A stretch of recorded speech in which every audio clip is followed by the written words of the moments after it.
মাত্ৰ তোমাৰ কথাকে ভাবি আছিলো জানানে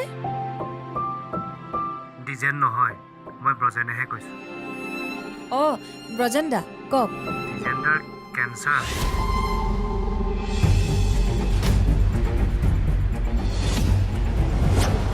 কি ডিজেণ্ডাৰ কেঞ্চাৰ কেনেকৈ কেনেকৈ হ'ল কিয় হ'ল সেইবোৰ বাদ দে তাক বাহিৰত নিবৰ কাৰণে ব্যৱস্থা কৰা হৈছে এই ইহঁত যাওঁতে তহঁতৰ তাত এদিন থাকি যাব পাৰিব নেকি ছোৱালী তই শুনিছনে শুনিছো পাৰিব ব্ৰজেন দা ডিজেণ্ডাৰ কাৰণে মই সকলো কৰিব পাৰিম লৈ আহক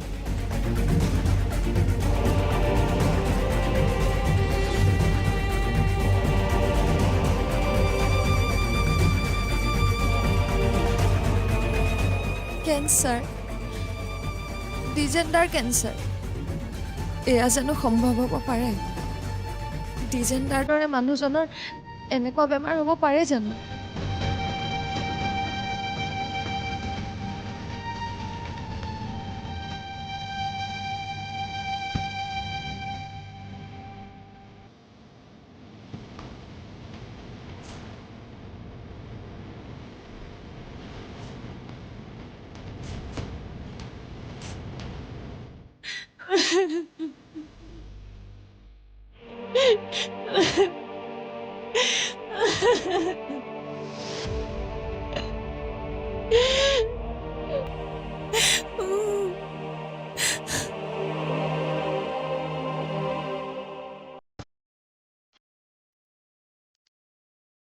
ভাস্বতী চলিহাৰ লিভ এক্সটেনশ্যন ৰিকুৱেষ্ট আজি আকৌ কিয় এক্সটেনশ্যন বিচাৰিছে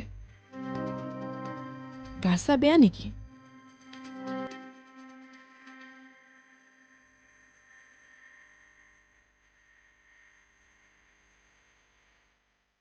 হেল্ল' ভাস্বতী বা তুমি আজিও লিভ এক্সটেনশ্যন বিচাৰিছা যে মই মানে তোমাৰ লেটাৰখন পালোঁ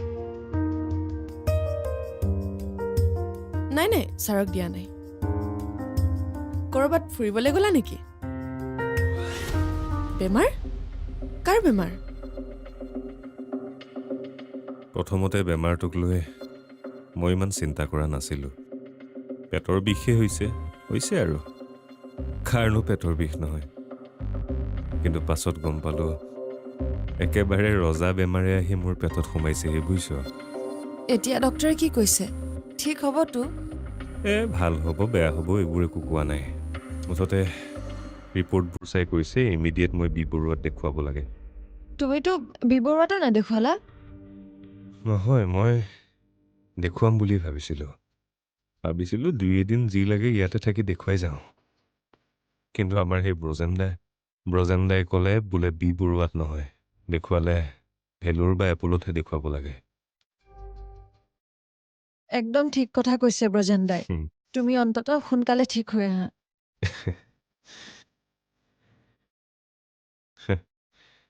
এইটো বেমাৰ হ'ল যেতিয়া আৰু ক'ত ভাল হ'ব হ'ব কিয় নহ'ব চাবাচোন তুমি ঘূৰি আহোঁতে সুস্থ হৈ ঘূৰি আহিবা এই বিজ্ঞাপনত চাকৰি কৰি কথাবিলাক বিজ্ঞাপন দিয়াৰ দৰে ক'বলৈ শিকি গলি এডভাৰটাইজবোৰতহে মিছা কথা এটাক সঁচা কথা বুলি মানুহক বিশ্বাস কৰোৱাই মই মিছা কথা কোৱা নাই ডিজেণ্ডা আজিকালি কেঞ্চাৰ ভাল হয় নহয় বহুতৰ হৈছে কেঞ্চাৰক কি বুলি কয় জান দুৰাৰোগ্য ব্যাধি আৰোগ্য নহয় বাবে এই বেমাৰ দুৰাৰোগ্য এই ছোৱালী এই যে চিকিৎসা কৰিবলৈ যাম ই এটা সান্তনাহে মাত্ৰ নহ'লে পাছত বৌৰে কান্দিব মানুহটোৰ চিকিৎসা কৰাবলৈ নাপালোঁ বুলি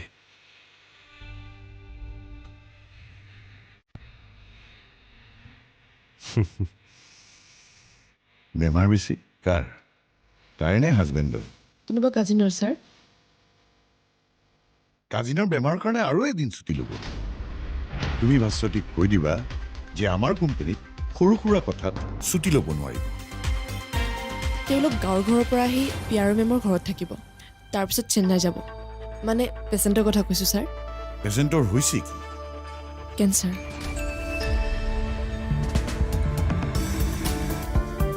হ'ব যোৱা, মই এপ্ৰুভ কৰি দিম, কিন্তু পাৰিলে কাইলৈ আহিবলৈ ক'বা। কাইলৈ আহিব ছাৰ, একদম কনফাৰ্ম। তুমি কেনেকৈ জানিলা?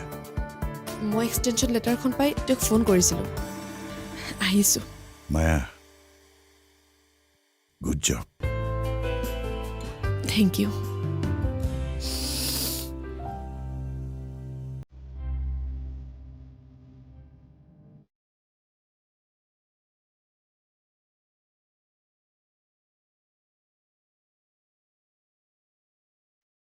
এয়া লোৱা। অঁ চাহ আনিলি, খাওঁ জানো এতিয়া? গ্ৰীণ টি হয়, একো নহয়, লোৱা। দে, খাব পাৰোঁতে খাই লোৱাই ভাল। নে কি ক? খাব নোৱাৰিলে গ্ৰীণ টি ব্লু টি চব শেষ।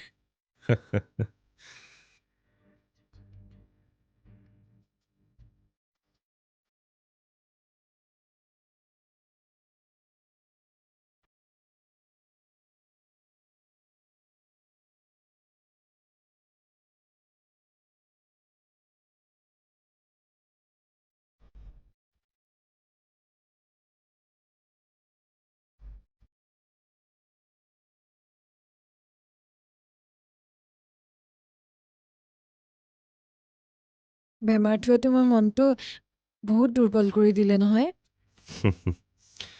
প্ৰথমতে ডিটেক্ট হওঁতে অলপ দুৰ্বল হৈছিলোঁ, বিভিন্ন চিন্তাও মনলৈ আহিছিল, কিন্তু ৰাইজে যিমান সহায় কৰিলে নহয়, সাহসবোৰ নিজে নিজেই ঘূৰি আহিল।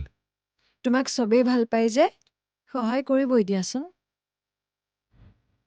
এই যে মই চিকিৎসা কৰিবলৈ আহিছোঁ, এইবোৰ চব ৰাইজে তুলি দিয়া পইচাহে। বহুত চান্দা উঠিছে, গম পাইছনে?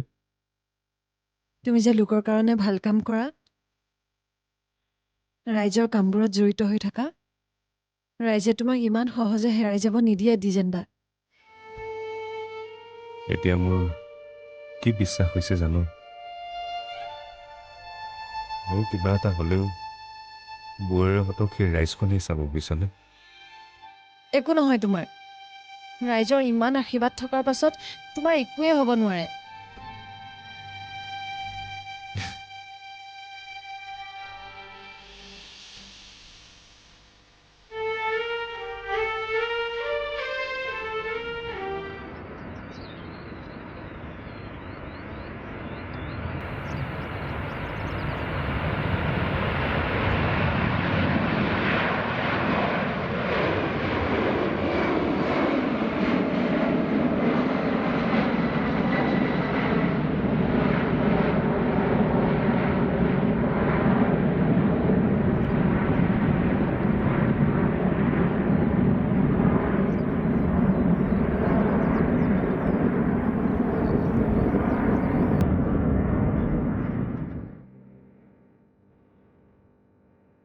তোমাৰ তোৰ ভালে ভালে গ'লতো? তোৰনো আৰু কি, অফিচৰ কামহে এগালমান। ডিজেণ্ডাৰ কাৰণে তোমাৰ মনটো বেয়া লাগি আছে ন?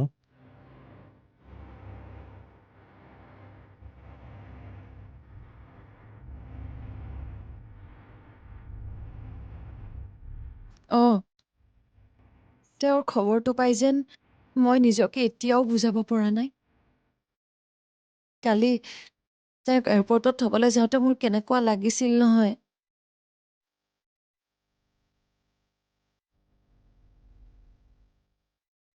তোমাৰো মন বেয়া, ময়ো সেইটো সময়ত তোমাৰ লগত নাছিলোঁ। ডিজেণ্ডাৰ ভাল হ'লে হয় আৰু। ডিজেণ্ডাৰ নিচিনা মানুহৰো কেঞ্চাৰ হ'ব লাগেনে? মদ নাখায়, চিগাৰেট নাখায়, অথচ তেওঁৰে কিবা খোৱা নোখোৱাৰ ওপৰত কেঞ্চাৰ হোৱাটো নিৰ্ভৰ নকৰে স্বাতী। বেমাৰ এটা হ'বৰ কাৰণে কোনো কাৰণ নালাগে। মানুহবোৰে চান্দা তুলি তুলি তেওঁক চিকিৎসা কৰিবলৈ পঠিয়াইছে জানানে? মানুহজন পপুলাৰ যে। তেওঁলোকৰ সুখ আৰু দুখত সমভাগী হ'ব জানে। লোকক সহায় কৰি ভাল পোৱা এজন মানুহ, সেইকাৰণে মানুহেও তেওঁক ভাল পায়। আমাৰো বাৰু কিবা এটা দিব লাগিছিল নেকি? মই জোৰ কৰি তেওঁক 10,000 টকা এটা দি পঠিয়াইছোঁ। তেওঁ ল'ব খোজা নাছিলে, কৈছিল যে তহঁতৰ কষ্টৰ পইচা মোৰ ওপৰত খৰচ কৰিব নালাগে। দিলা যে, বহুত ভাল কাম কৰিলা। তেনেকুৱা মানুহক সহায় কৰাটো উচিত। তেওঁ মোৰ দাদা আৰু তেওঁৰ প্ৰতি মোৰ দায়িত্ব আছে। আজি অফিচলৈতো নোযোৱা আৰু? নাযাওঁ, যদিহে ফোন চোন নাহে। ভাগৰ লাগিছে। হ'ব দিয়া, তুমি অলপ ৰেষ্ট কৰা। গধূলি সোনকালে ভাতটো বনাই দিম, খাই শুই যাবা।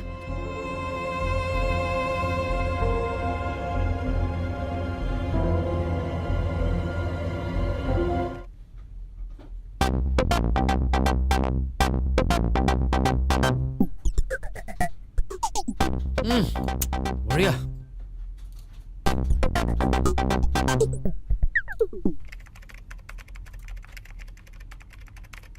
অ' প্ৰসেনদা, এইখন সাগৰ বনাইছে নহয়? তুমি ধৰিয়ে পেলালা ন? তাৰ মানে ইমেজ এটা আহিছে ন? বুজিছা পৰেশ, এইখন সাগৰ পাৰত তুমি মাত্ৰ এটা ৰাতি কটাই আহা। তাৰ পাছত দেখিবা গোটেই বছৰটো তোমাৰ হৃদয়খন সাগৰময় হৈ আছে। এতিয়া চাবা হা।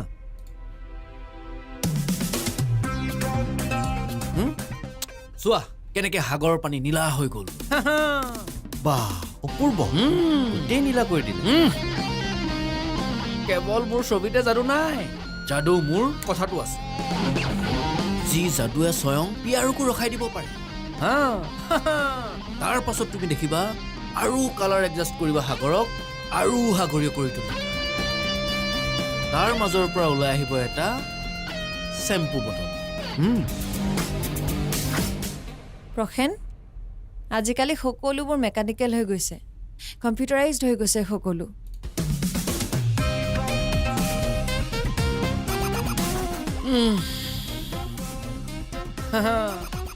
কেনে পালা? কি আপোনাৰ কালাৰ কম্বিনেশ্যন? পিয়াৰৰ ডাইলগটো, আজিকালি যে সকলোবোৰ মেকানিকেল। ঠিক কথা এইটো কৈছে, আজিকালি চব মেকানিকেল। মাত্ৰ এটা বস্তু নিৰ্ভেজাল হৈ আছে, এই প্ৰসেন নামৰ ল'ৰাটো। কিন্তু হ'লে কিডাল হ'ব, খাটি বস্তু কোনেও ভালেই নাপায়।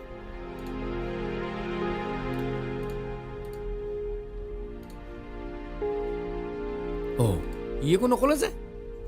হেই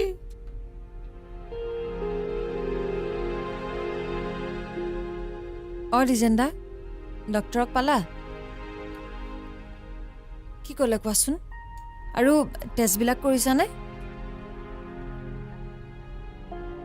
যি কৰিব লাগে কৰি ল'বা দেই, আৰু যিমান দিন থাকিব লাগে থাকিবা।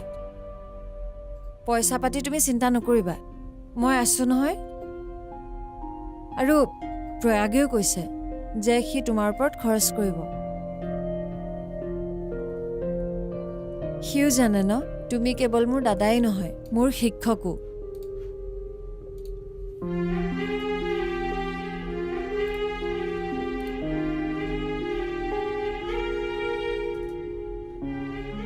শুনি আছো। এটা কাম কৰা ডিজেণ্ডা, ডক্তৰক দেখুৱাৰ পাছত অলপ ফুৰি আহিবা। ক'ত ফুৰিবা মানে যাবা আৰু সাগৰৰ ফালে গুচি যাবা।